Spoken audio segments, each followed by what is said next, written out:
Deutsch, meine Damen und Herren, ich bin Sonam Hamo und herzlich willkommen zu Tibet diese Woche, den wöchentlichen Nachrichten dieser Woche zu Tibet, seiner Heiligkeit im Dalai Lama und der tibetischen Zentralverwaltung.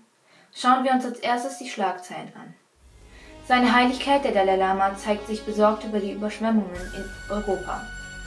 Chinas Präsident Xi Jinping macht unangekündigten Besuch in der tibetischen Hauptstadt Lhasa. Abgeordnete in Großbritannien rufen zum diplomatischen Boykott der Olympischen Winterspiele 2022 in Peking auf. Mehrere Personen in Tibet verhaftet, weil sie den Geburtstag seiner Heiligkeit des Dalai Lama gefeiert haben. Sejong hält virtuelles Treffen mit Vertretern des Tibet-Büros ab. Das Tibet-Büro in Moskau führt das SII-Lernprogramm in der Republik Kalmykien ein. Sejong ehrt tibetische freiwillige Krankenschwestern aus den USA und Indien. Am Samstag vergangener Woche äußerte sich das spirituelle Oberhaupt Tibets, seine Heiligkeit der Dalai Lama, besorgt über die Überschwemmungen in Europa. In seinem Brief an die deutsche Bundeskanzlerin Angela Merkel und den belgischen Premierminister Alexander De Croo schrieb seine Heiligkeit, dass seine Gedanken bei allen sind, die von der Katastrophe betroffen sind. Ich bin betrübt über die Berichte der beispiellosen Überschwemmungen, die in ganz Westeuropa Verwüstung angerichtet haben, besonders in Belgien und Deutschland. Der Verlust von Menschenleben, die Beschädigung von Eigentum und die Not, die Tausende von Menschen erleiden müssen, sind sehr erschütternd, sagte seine Heiligkeit. Der chinesische Präsident Xi Jinping hat zum ersten Mal, nachdem er 2013 zum Präsidenten Chinas ernannt wurde, am Donnerstag dieser Woche Tibets Hauptstadt Lhasa einen unangekündigten Besuch abgestattet. Er hatte Tibet bereits 2011 besucht, als er der Vizepräsident Chinas war. Dengzi Lengshe, der Sprecher der tibetischen Zentralverwaltung, sagte, dass der chinesische Präsident Xi Jinping die wahren Bestrebungen des tibetischen Volkes in Tibet verstehen solle und die Tibet-Frage als eine seit langem hängige Angelegenheit zu berücksichtigen sei. The Chinese President Xi Jinping visited Lhasa and Ningxi and with Pompeius, even though it's a very secretive visit.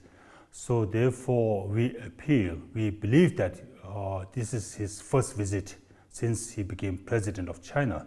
So we believe that when he visits Tibet, he should understand the real aspirations of the Tibetan people over there and consider that Tibet issue is a long-pending issue which is still not being solved. So therefore, over the last 6 decades, there is a Sino-Tibetan conflict. And with him as the president, with his visit to Tibet this time, he should initiate in resuming the dialogue between His Holiness the Representative and the Chinese government. Abgeordneten des Unterhauses in Großbritannien haben am Donnerstag vergangener Woche einen parlamentarischen Antrag angenommen, der einen diplomatischen Boykott der Olympischen Winterspiele 2022 in Peking in China fordert. Der Antrag wurde nach einer fast zweistündigen Debatte über die Olympischen Spiele in Peking und auch wegen der chinesischen Sanktionen gegenüber Briten verabschiedet. Der Antrag wurde vom ehrenwerten Tim Loughton, Abgeordneter für East Worthing und Shoreham und dem Vorsitzenden der All-Party Parliamentary Group on Tibet, eingebracht.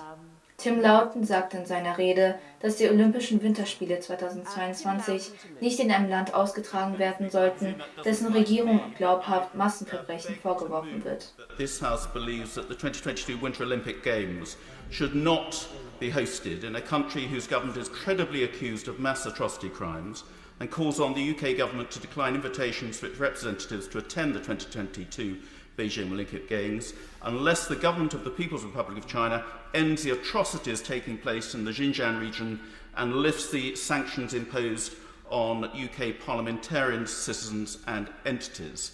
I think I must first declare an interest, Madam Deputy Speaker, as one of the sanctioned, and I wear my badge of honour today, although any financial interest I would have had to declare would no doubt have been frozen by the Chinese government. Zur Unterstützung des Antrags von Tim Loughton sprachen auch die Abgeordneten Tom Tugendhat, Vera Hophouse und Sir Ian Duncan Smith über die Menschenrechtsverletzungen, die den Tibetern und Uiguren zugefügt werden. Mehrere Tibeter aus Khaltse in der traditionellen Kham-Provinz in Tibet wurden von den chinesischen Behörden verhaftet, weil sie Anfang des Monats den 86. Geburtstag seiner Heiligkeit des Dalai Lama gefeiert hatten. Laut Kolo Jigme, einem ehemaligen politischen Gefangenen, wurden ein Mann namens Günsho Dashi und eine Frau namens Sabo, beide um die 40, in der Stadt Yaglung im autonomen Bezirk Kache in Gewahrsam genommen. Die beiden wurden verhaftet, weil sie Mitglied einer Social-Media-Gruppe waren, die Bilder und Videos teilte und andere dazu aufforderte, Gebete zum Geburtstag seiner Heiligkeit des Dalai Lama zu rezitieren. Die Quelle geht davon aus, dass vermutlich 20 oder bis 30 weitere Tibeter irgendwann um den Geburtstag seiner Heiligkeit des Dalai Lama herum verhaftet wurden. In seinem ersten formellen Treffen mit den Repräsentanten des Tibet-Büros in Indien sprach Sejong Bemba Tsering über die anstehenden Projekte seines Kabinetts und die Notwendigkeit, die Bemühungen des tibetischen Volkes zur Lösung der Tibet-Frage durch einen Dialog mit der chinesischen Regierung zu konsolidieren. Bei dem Treffen, das am Dienstag dieser Woche stattfand, erklärten verschiedene Repräsentanten dem Sejong ihre Hauptaufgaben und Aktivitäten. Besides the representatives, we had all the staff members of the offices, respective offices, also taking part in the meeting.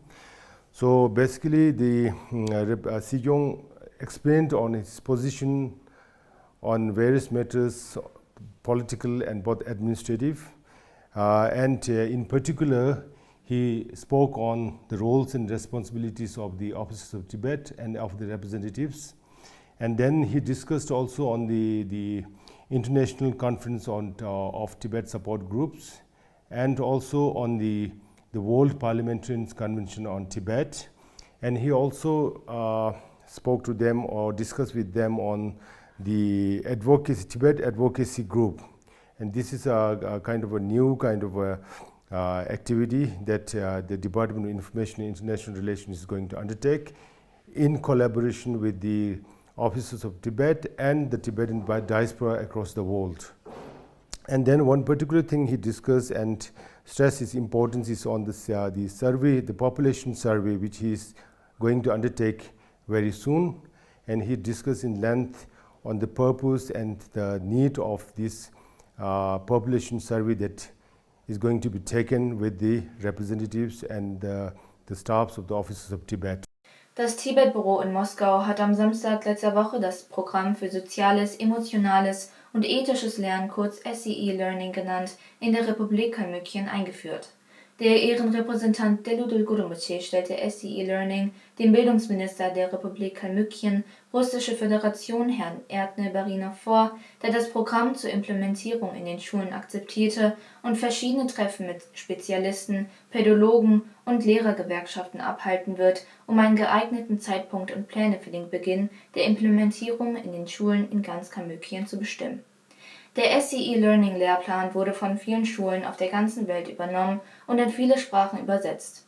Ebenfalls am Montag dieser Woche nahm der Ehrenrepräsentant des Tibet-Büros in Moskau, Deludul Gurumbache, an einem Webinar über den indisch-russischen Austausch zum Thema Buddhismus teil, das von der indischen Botschaft in Moskau in Zusammenarbeit mit der Russischen Akademie der Wissenschaft und der Vivekananda International Foundation organisiert wurde. The Buddhist community in Republic of Kalmykia in terms of reviving, redeveloping, reintroducing this rich Indian heritage that has been part of Russia's civilization for over 400 years. As Professor Tatiana Shulman has mentioned, that Buddhism is part of Russia's traditional religions. So I think the relationship between Russia and India is not only in the economic and political sphere, but also in terms of spirituality, which I think kind of outreaches much more longer period than our political and economic relationships. An dem Webinar, das die Zusammenarbeit des buddhistischen Erbes zwischen Indien und Russland anstrebt, nahmen Wissenschaftler, Denker und einflussreiche politische Entscheidungsträger aus beiden Ländern teil, um zukünftige Projekte zu diskutieren. Am Donnerstag letzter Woche ehrte Sejong Bemba Tsering eine Gruppe tibetischer Krankenschwestern aus den USA und Indien, die während der zweiten Welle von Covid-19 ihren Freiwilligendienst für die tibetische Gemeinschaft angeboten haben. Während einer bescheidenen Zeremonie, die vom Department für Gesundheit der CTA organisiert wurde, drückte der Sejong seine Dankbarkeit gegenüber den Krankenschwestern aus und hob hervor, dass sie der Gemeinschaft in diesen herausfordernden Zeiten ungemein hilfreich waren. Die Krankenschwestern wurden in verschiedenen tibetischen Schulen und Siedlungen, die über ganz Indien verstreut sind, eingesetzt, um die notwendige medizinische Versorgung zu gewährleisten und die Gesundheitsarbeiter vor Ort zu unterstützen. Die Mission wird von der Tibetan Nurses Association, der Tibetan Association of Northern California, dem Tibettv und von Arizona Friends of Tibet finanziert. Ich danke Ihnen für Ihre Aufmerksamkeit. Auf Wiedersehen und bis nächste Woche.